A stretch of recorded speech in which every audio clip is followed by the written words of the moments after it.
Je m'appelle Bernard, j'ai 54 ans. Honnêtement, tout ce chaos a commencé il y a seulement quelques années. Pendant presque 30 ans, j'ai travaillé dans la même usine de production. J'ai commencé tout en bas, vous voyez, juste un gars ordinaire qui badge à l'entrée et à la sortie. Avec le temps, je suis monté à un poste intermédiaire. Rien d'extraordinaire, mais c'était suffisant pour payer les factures. Ma femme, Agnès, eh bien, elle est partie quand nos filles étaient encore toutes petites. Isabelle avait 10 ans. Charlotte, à peine 7. Agnès n'était pas faite pour la vie de famille tranquille. Je pense qu'elle cherchait autre chose.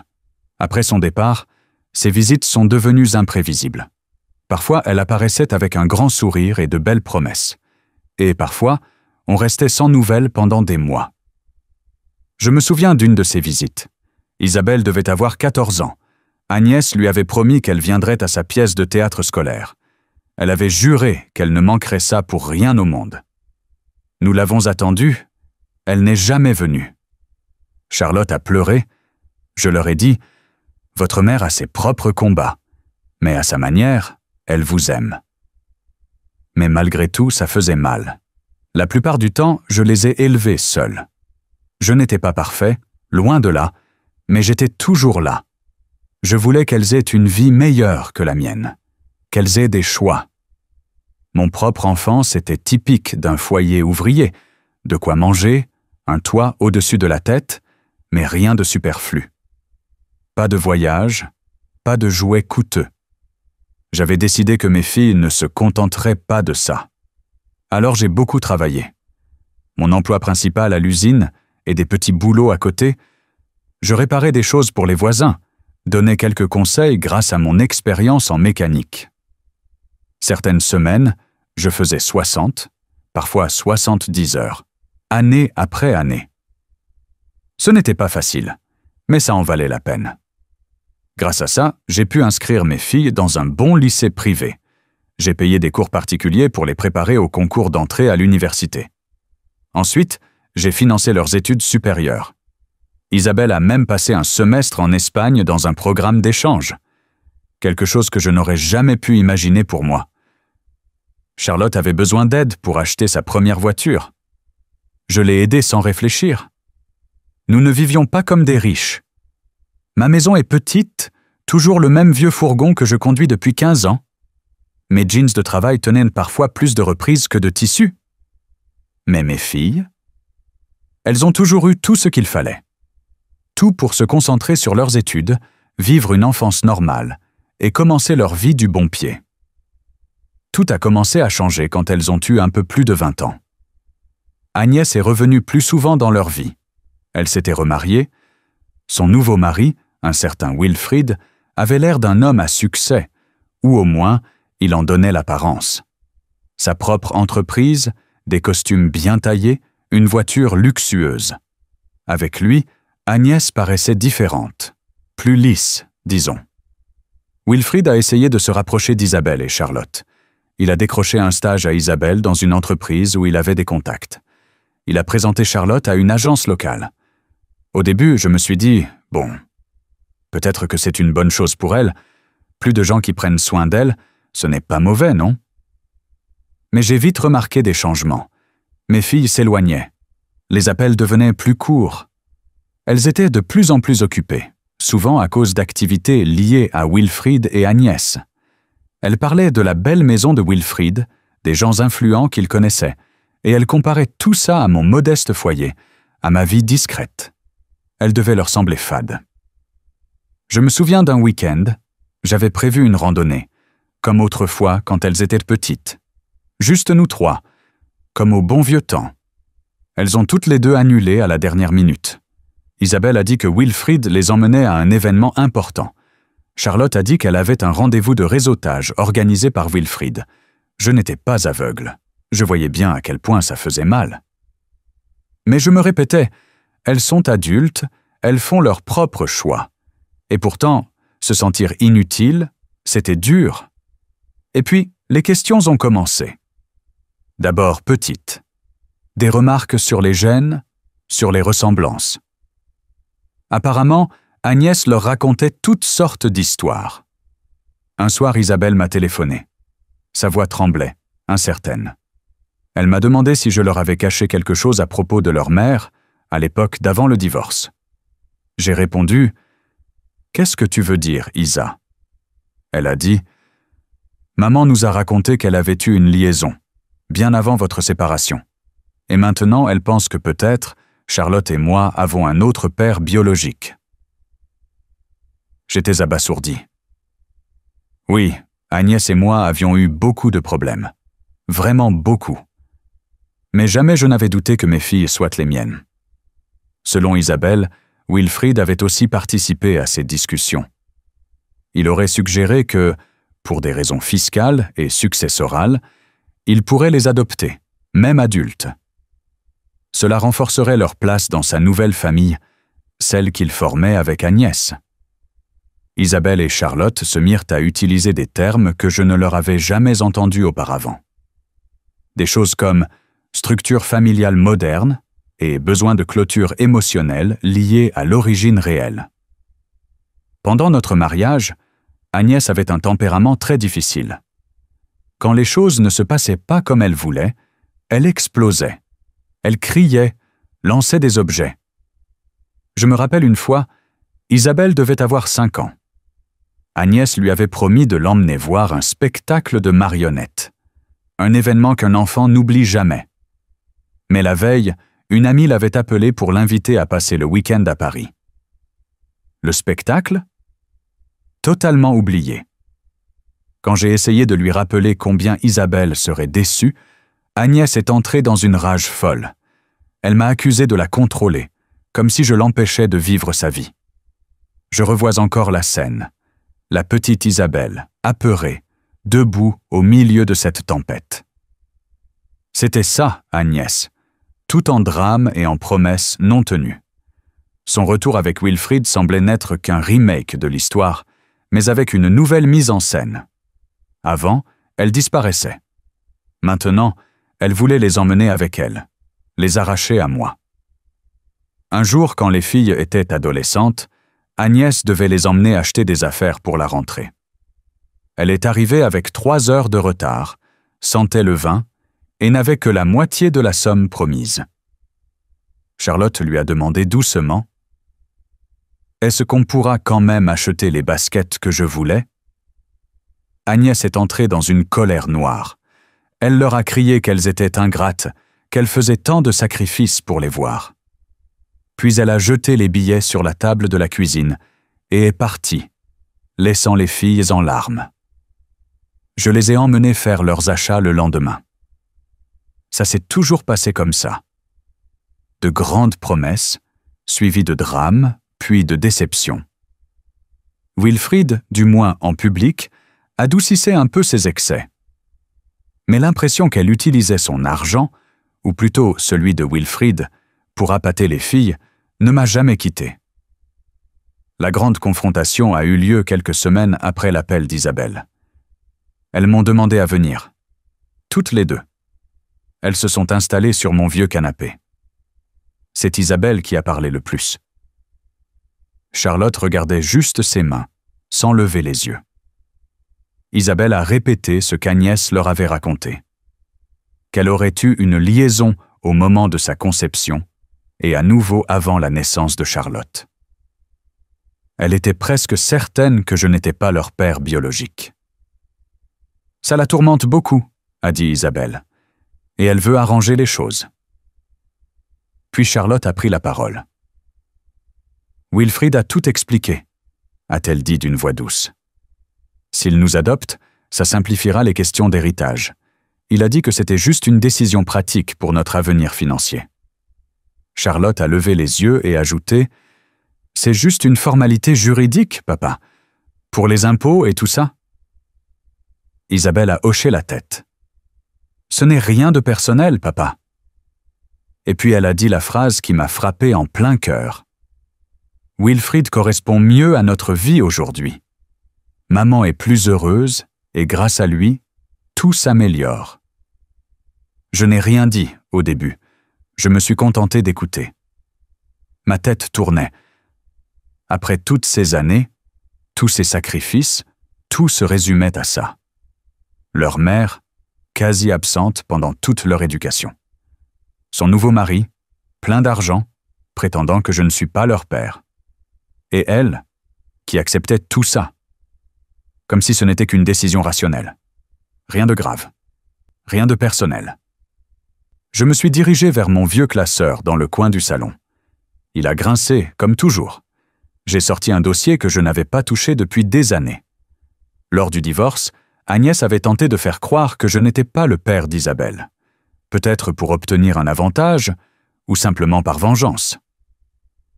À l'époque, nous avions fait des tests de paternité pour les deux filles. C'était une exigence légale pour établir la garde. J'ai étalé les documents officiels sur la table devant elle.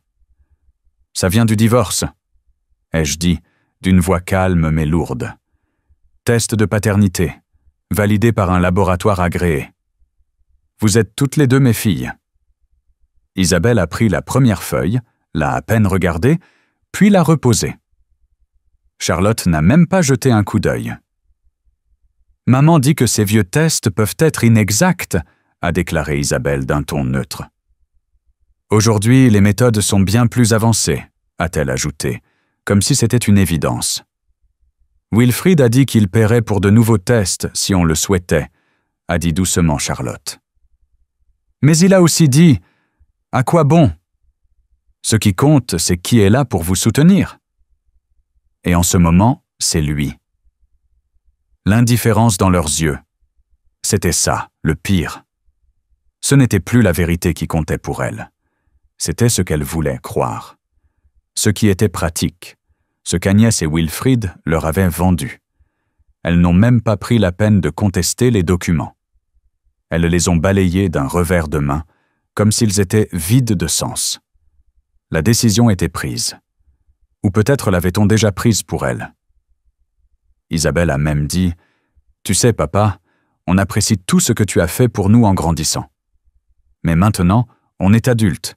Il faut qu'on pense à l'avenir. Maman et Wilfried nous proposent un autre futur. » Je suis resté assis, silencieux, pendant qu'elle terminait. Elle se tortillait sur le canapé, mal à l'aise, comme si elle s'attendait à ce que je les supplie, que je discute. Mais je ne l'ai pas fait. Quelque chose, en moi, s'était simplement éteint. J'ai ramassé les papiers des tests, les ai remis dans l'enveloppe et les ai rangés.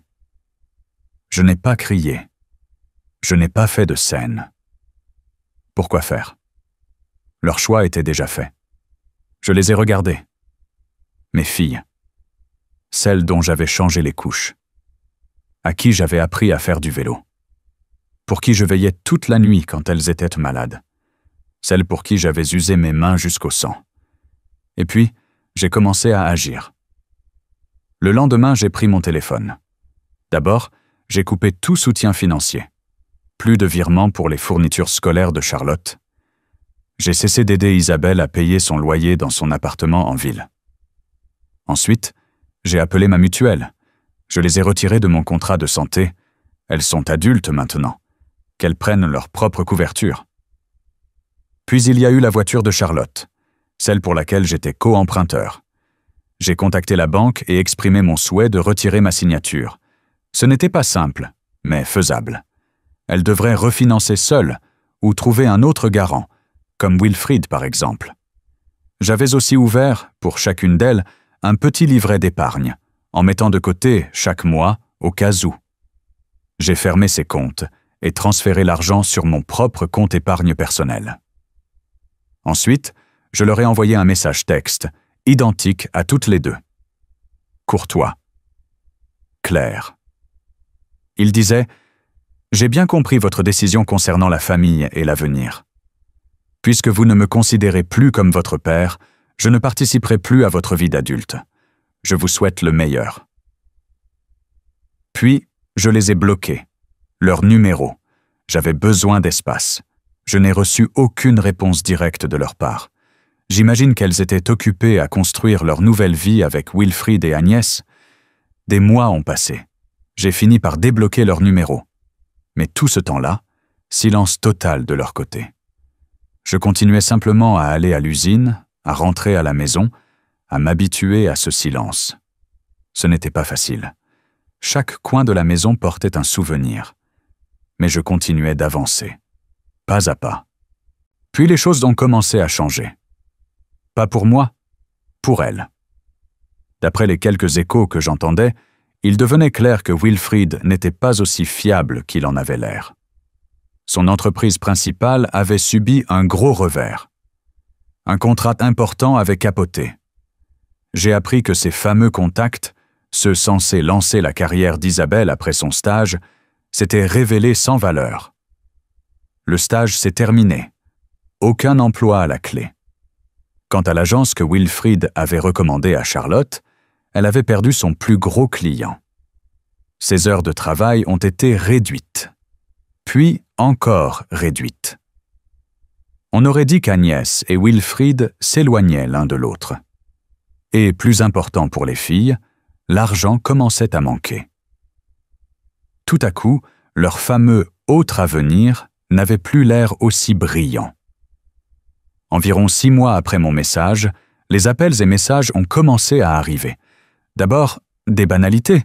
Charlotte a écrit « Salut papa. Je voulais juste savoir comment tu vas. J'espère que tout va bien. » Aucune allusion à ce qui s'était passé. Aucune excuse. Juste un test.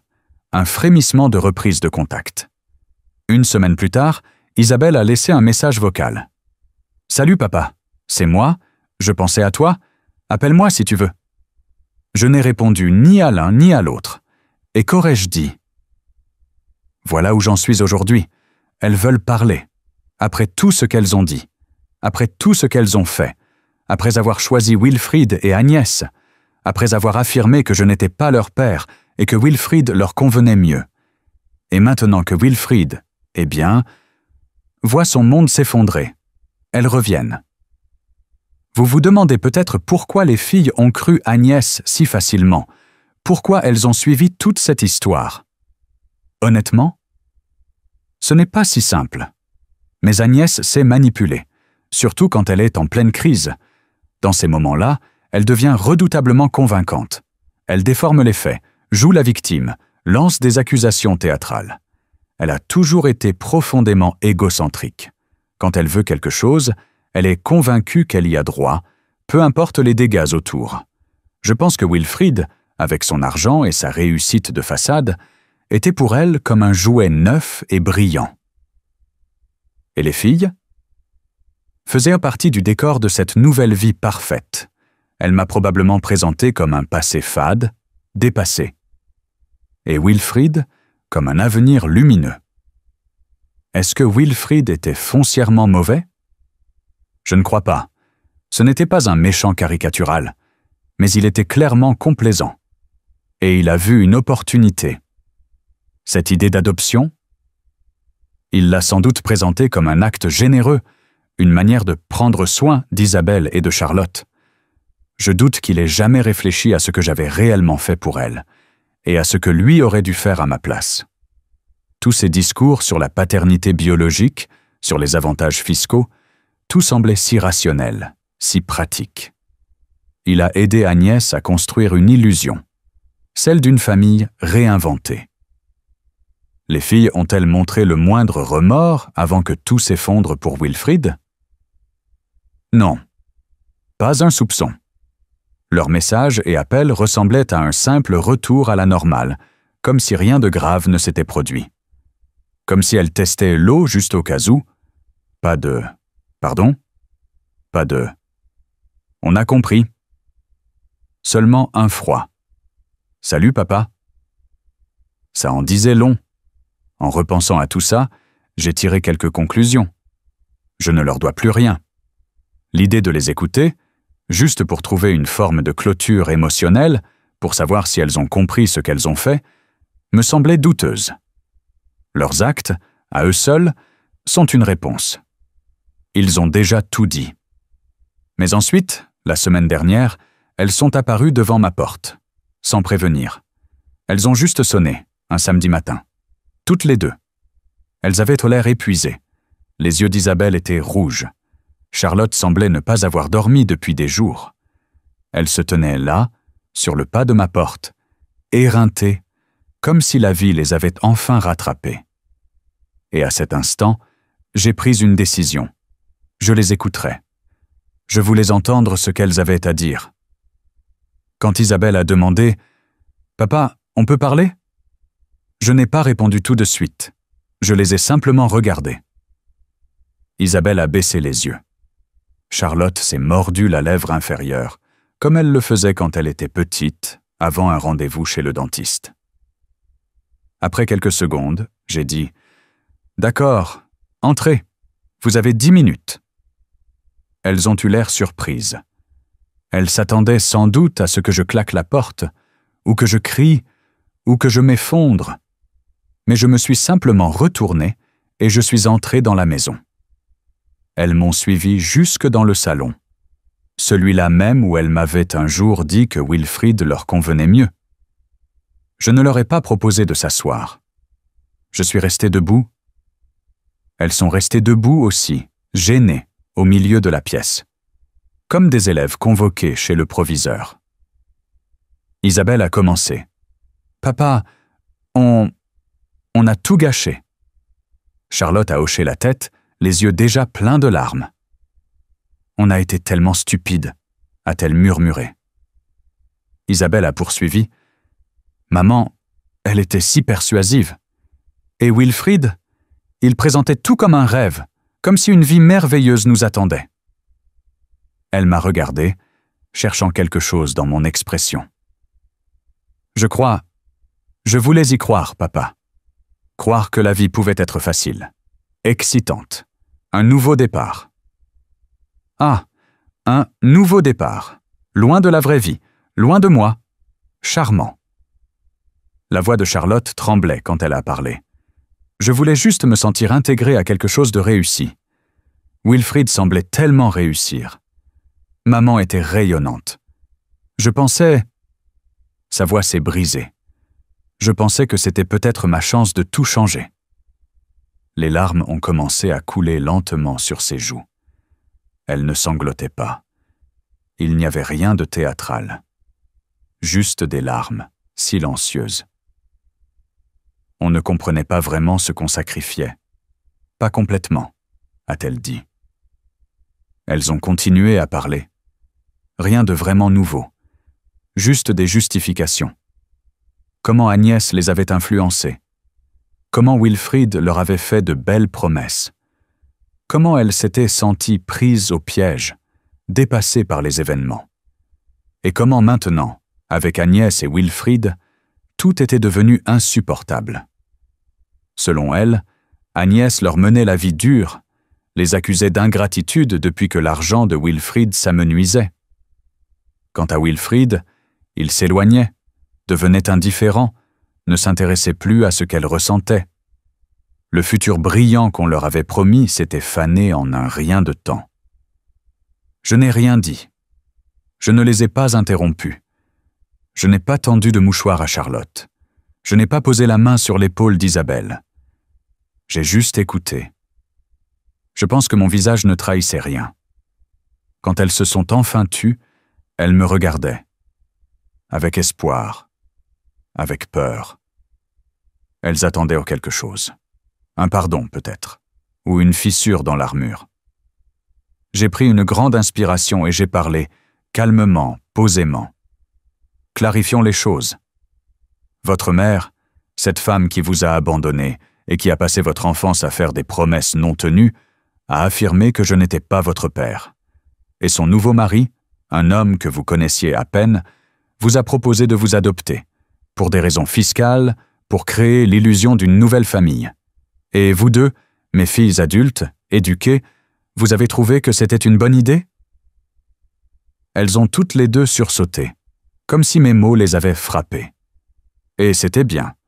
Je ne cherchais pas à être cruel, mais je n'avais aucune intention de les consoler. J'ai poursuivi, toujours aussi calme.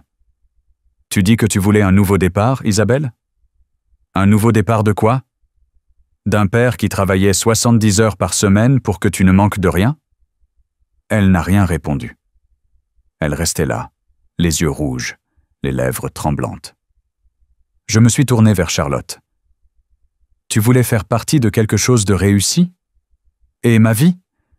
Mes sacrifices pour toi, ce n'est pas une forme de réussite ?» Les épaules de Charlotte se sont mises à trembler. Elle pleurait maintenant sans retenue. « Non, papa, ce n'est pas ce que vous... » l'ai-je interrompu, toujours d'une voix posée, mais coupante. « Qu'est-ce que tu voulais dire quand tu as regardé les preuves juridiques de ma paternité et que tu les as rejetées? Qu'est-ce que tu voulais dire, Isabelle, quand tu m'as dit que Wilfrid convenait mieux à votre vie? Tu étais très claire à ce moment-là. »« Papa, s'il te plaît, » supplia Isabelle. « On sait qu'on a eu tort. On est vraiment désolé. » « Les excuses ne sont pas des formules magiques, ai-je dit. Elles n'effacent pas les choix que vous avez faits. Et c'était bien un choix. Vous les avez choisis, eux.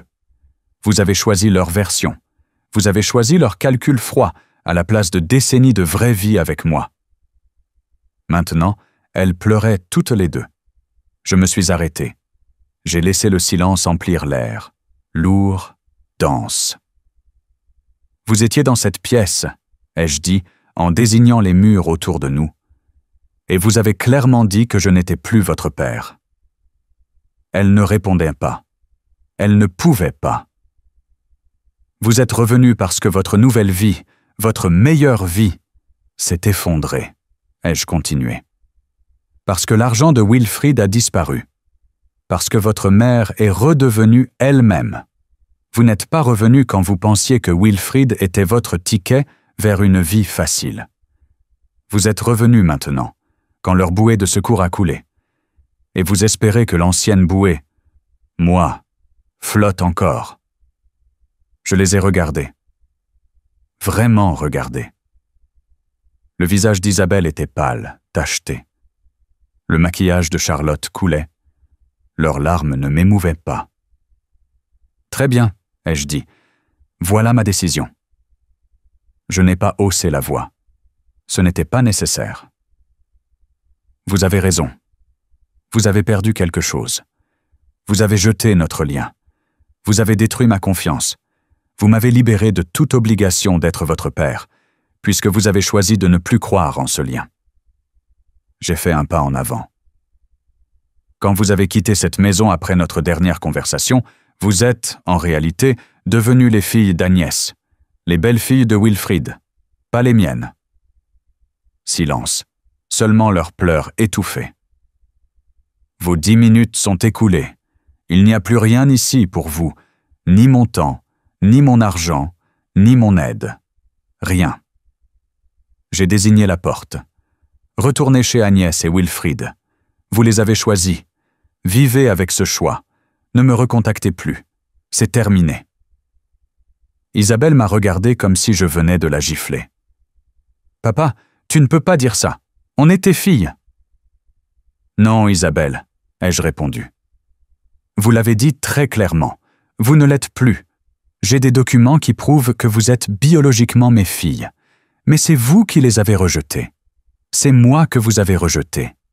Alors non, vous n'êtes plus mes filles. D'aucune manière qui ait encore un sens. » Charlotte tremblait. Les larmes coulaient sur son visage. Elle ne pouvait pas prononcer un mot. Isabelle a ouvert la bouche, puis l'a refermée. Quelque chose dans mon regard lui a sans doute fait comprendre que c'était définitif. Elle a pris doucement la main de Charlotte et l'a guidée vers la porte. Je ne les ai pas arrêtés. Je n'ai rien dit.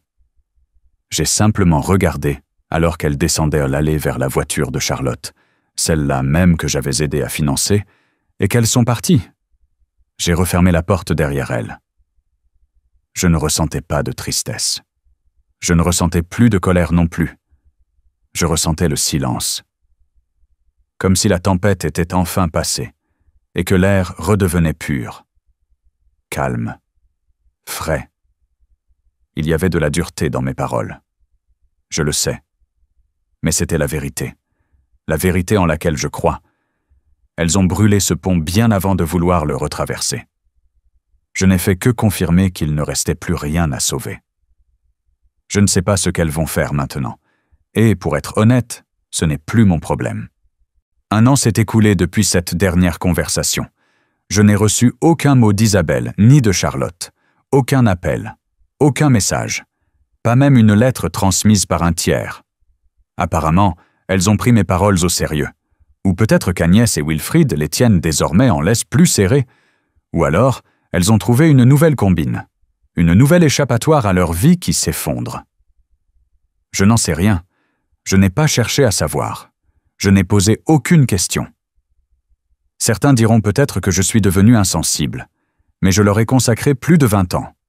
Chaque décision, prendre un quart en plus, annuler les vacances, remettre à plus tard mes propres achats, rentrer épuisé pour les aider avec leurs devoirs ou bricoler un projet scolaire à la dernière minute, tout cela, c'était pour elles. Et quand est venu le moment de faire preuve de loyauté, de choisir le parent qui les avait élevées, elles n'ont pas hésité. Elles ont cru au pire. Elles ont couru après une illusion et m'ont jeté comme un vieux meuble qui n'allait plus avec leur nouveau décor. Ce qu'il me restait de sentiments paternels, ça s'est vidé. Le jour où elles m'ont montré ces tests en me regardant comme un étranger, ce que je leur ai dit lors de notre dernière rencontre, ce n'était pas de la colère. C'était simplement la vérité. La vérité qu'elles avaient choisie depuis longtemps. Elles étaient reparties bien avant que je ne leur dise de partir. Aujourd'hui, ma vie est simple. Je me lève, je vais à l'usine. Toujours les mêmes vieux jeans. Toujours cette petite maison, au plancher grinçant et au perron non repeint. C'est calme, paisible. Plus de coups de téléphone imprévus pour demander de l'argent pour les études ou un apport initial. Plus cette angoisse. Est-ce qu'elles vont bien? À laquelle ne répondent que le silence ou de nouvelles exigences. Ce cercle est brisé. Quant à Agnès et Wilfried, je ne sais pas ce qu'ils deviennent, je ne demande pas, et personne ne m'en parle. Ils vivent dans une autre ville, nos chemins ne se croisent plus. Je suppose qu'Agnès est restée la même, ce genre de personne ne change pas. Et Wilfried? Disons qu'il a fini par apprendre à ses dépens qu'on ne sauve pas Agnès si facilement, et qu'acheter une famille toute prête, c'est bien plus compliqué qu'il ne le pensait. Voilà. C'est la fin de l'histoire, je crois, sans grande révélation dramatique, sans rédemption inattendue. Elles sont sorties de ma vie. Et moi, je continue la mienne.